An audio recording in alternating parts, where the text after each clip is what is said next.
Have you ever enjoyed a Dutch treat, been given advice by a Dutch uncle, or reached for the gin bottle for a little bit of Dutch courage? Maybe you thought that your grandmother's heirloom was solid gold, only to be told that it was Dutch gold, and therefore completely worthless. If I tell you that you're speaking double Dutch, what does it mean? Why am I filming like this? With the camera at an angle, it gives a sense of unease and foreboding. Ah yes, the Dutch angle. Why are there so many English idioms about the Dutch? And many of them are a little nasty. Some are everyday expressions and some are a little less well known. And today on Let Them Talk TV, we're going to look at the Dutch expressions and explain the curious linguistic history behind it all and answer the important question, are the Dutch really like that? Are they really so mean? And if you are a Dutch speaker, then I'd just like to say, welcome. Bedankt voor het kijken. Ik kan het. Laten we gaan. Now, there are several idioms in English that include the name of a country. You have Russian roulette. It's all Greek to me. Pardon my French, that you say after you apologize for using bad language. Or Chinese whispers, which is the game we used to play as children, where you whisper a phrase to another kid who whispers it to another kid, and when it comes round back to you, it's a completely different phrase. You also have a Young Turk, a Mexican standoff, and a few others. But that's nothing compared to the expressions about the Dutch. Here is a list. And in this video, we're going to look at some of the most important ones and some that are perhaps less common, but very interesting. And before delving into the history, I have a task for you. Now, there is a theme running through all the Dutch expressions. And my question is, what do all these expressions have in common? See if you can spot it. I'll reveal the answer in a moment. That's my challenge for you today. And after we've done that, we can make our own Dutch expressions. Think of it as a Dutch expression workshop, or perhaps just a Dutch workshop. Now, Dutch is interesting. It's a Germanic language, just like English, and supposedly one of the easiest for an English speaker to learn. I was curious about this, and so I started studying a bit of Dutch on my own, looking at some grammar books and some vocabulary. But to be honest, I didn't get very far. There is no substitute for having a native or a fluent teacher of the language to guide you. And as this video is about Dutch expressions in the English language, I thought it would be interesting to learn a little Dutch properly from a Dutch speaker and apply what I learnt here. And for that, I used the platform italki, who have kindly sponsored this video. As I'm only speaking a few Dutch words in this video, I wanted to get my pronunciation just right. So I chose Nina, who's a Dutch native speaker and a certified teacher from Rotterdam. And then we have Goedemorgen. Goedemorgen. And where's that beautiful G? The G in the beginning as well. Goedemorgen. Very good. Goedemiddag. Goedemiddag. Goedenavond. Goedenavond. Okay, very good. But of course, with italki, it's not just your pronunciation. You can also improve your grammar, your vocabulary, your conversation, as well as the other skills you need for mastering a language. With italki, you get one-to-one customized language lessons, and it's easy to book a lesson. Find the language you want to learn and the area you want to focus on. And what I like about italki is that there is no long-term contract to sign, no subscription, just pay for the lessons you take. You can adjust your search according to your budget, and you can see when the teacher's available, so it's easy to navigate and set up a lesson. italki has thousands of teachers, and they offer more than 150 languages. Now, each user has 3 trial lessons, which are refundable if not satisfied. There is never a better moment to begin your language learning journey than today. You can start your lessons from only $5. If you spend at least $10, then you can use my exclusive promo code, LetThemTalk, to get you $5 for free for your first lesson. The discounts are only available for the first 50 users. The link is in the description. Let's start with Dutch courage. Sometimes people can get a boost to their courage from alcohol. This can be called Dutch courage. For example, at first I was too shy to speak to the lovely Yolanda, but I had a couple of shots of gin, Dutch gin probably, and started a conversation. And the Dutch courage really helped. Next we have going Dutch. Now, do you remember the good old days? A man and a woman at a restaurant, the bill arrives, and it was the man who paid. Men were usually the breadwinners, men were paid more, and even now, depending on where you are in the world, it's often assumed that the man will pick up the tab. But what if each person pays their own share of the bill? Now, that was quite shocking back in the day. Well, you would call it going Dutch. Next, this is a true story. I was once invited to a dinner party by some friends, a couple I hadn't known for very long, and I accepted the invitation. The food was good, the wine was good, and the conversation flowed. But at the end of the evening, they announced the price of the food and drink and asked everybody to pay their share. I was a little surprised, to be honest, but I paid up.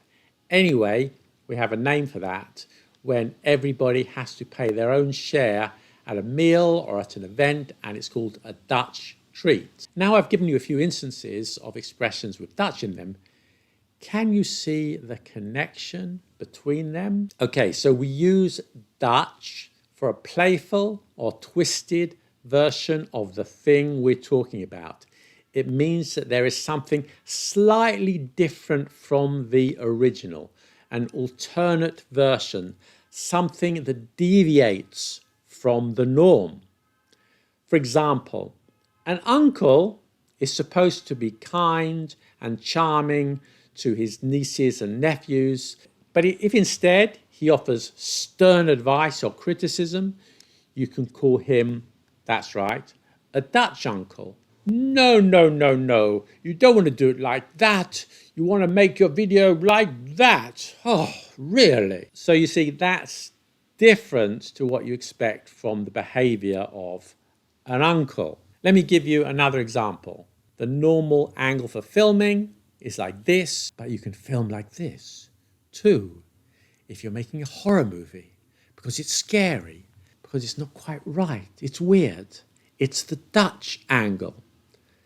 Now, the Dutch angle has been popular in filmmaking since the 1920s, and you see it in The Third Man and a number of other films.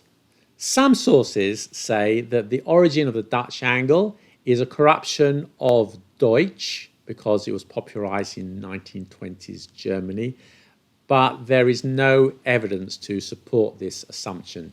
In fact, Dutch angle fits in with the other Dutch phrases to convey something slightly different or contrary to what you normally expect. Imagine that you're at an auction.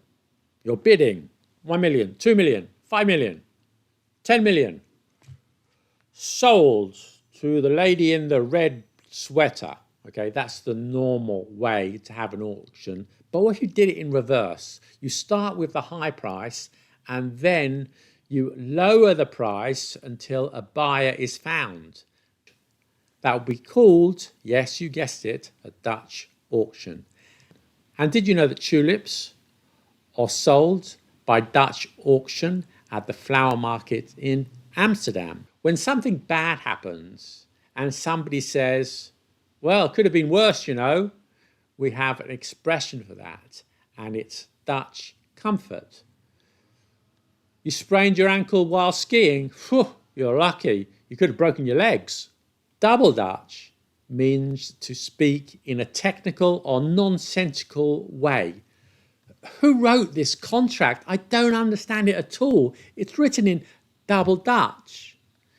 There is also, by the way, a skipping game called Double Dutch, and I don't think it's connected with these other Dutch expressions. A Dutch wife or a Dutch widow is a prostitute. Dutch gold or Dutch metal is a worthless metal called tombak that looks like gold, but it isn't.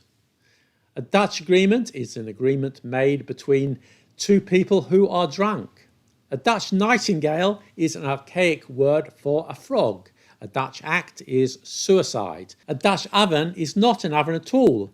It's a cooking pot in American English. In British English, it's just called a casserole dish. A Dutch concert is where several tunes are played at the same time. A Dutch feast is one where the host gets drunk before the other guests, and if you scream, "Well, I'm a Dutchman," it means that you've heard something that is unbelievable. How did this all happen? Let's look at the history. Now, there are two theories. There's my theory and there's everybody else's. And you can decide which is correct. However, for my theory, I do have data to back me up. But first, let's look at the conventional theory.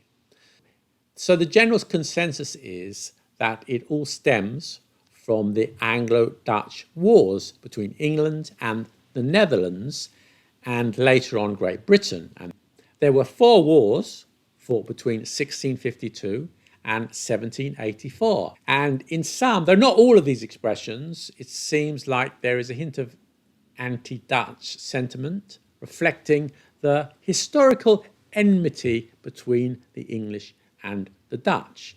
And just to give you a taste of the conflicts, the raid on the Medway took place between the 19th and 24th of June 1667 during the Second Anglo-Dutch War. The Dutch Navy sailed up the Thames estuary and into the River Medway, where they completely destroyed the English fleet and captured the town of Sheerness.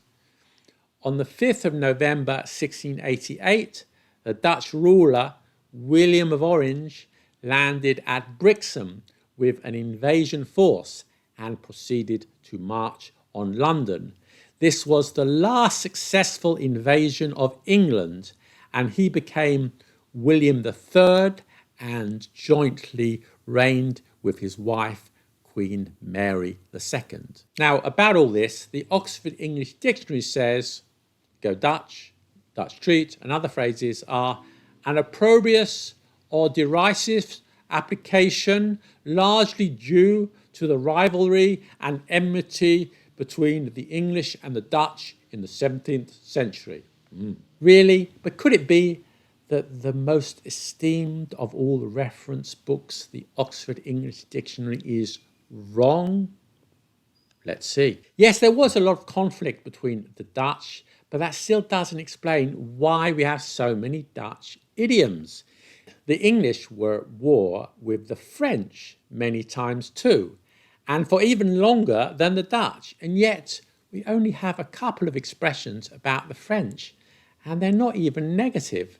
The Spanish sent an armada to invade England and were colonial rivals for hundreds of years, but no idioms dissing the Spanish.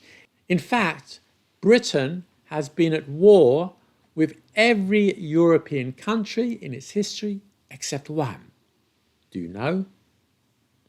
It's Portugal. So let's look at the timeline of expressions. Okay, we don't see to go Dutch until the 1920s, and it's probably American in origin.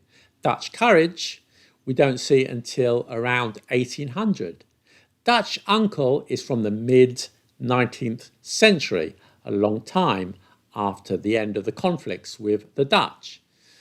Now here's a quote from the book Culture Shock, Netherlands, a survival guide to customs and etiquette. We say Dutch uncle because the Dutch are, and I quote, practical, direct, outspoken, stubborn, well organised, blunt, and thinking they are always right.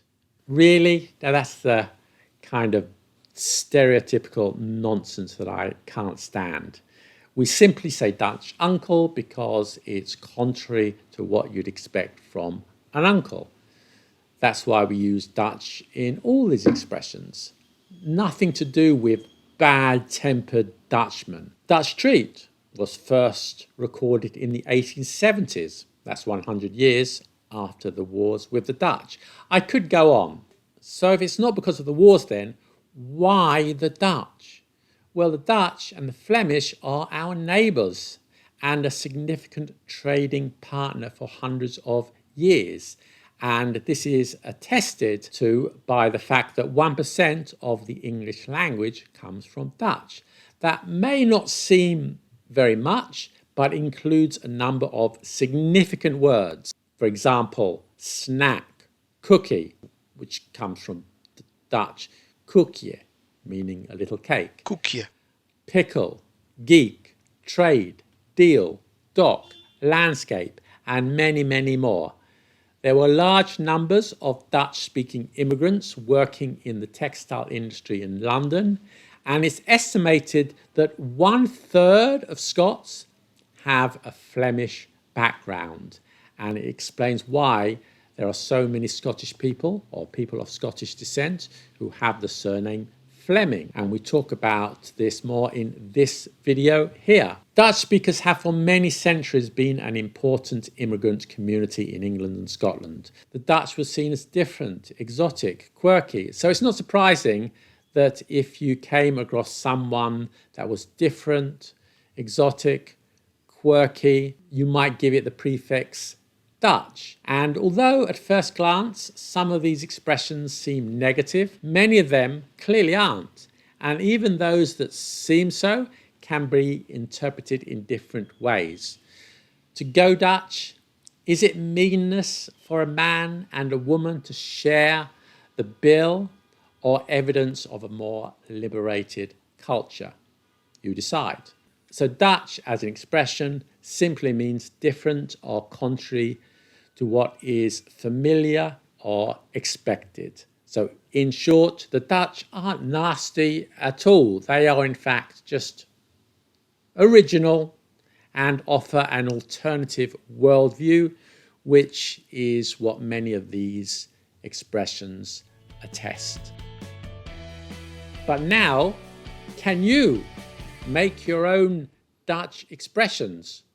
I've got some that I invented. The classic Italian pizza has olive oil, mozzarella, tomato on it. But you want to put pineapple on it? No. That would be a Dutch pizza. What's that? Hawaiian pizza. According to my definition, that's a Dutch pizza. Please order it that way from your local franchised pizza chain. Don't call it a chatbot or an AI assistant. It's a Dutch assistant. Bicycle with square wheels. Well, that would be a Dutch bicycle. Can you do better? Let us know in the comments. And if you enjoyed that video, then do check out our other video on how the Dutch changed the English language. Check it out here. That's all for now. Tot snel.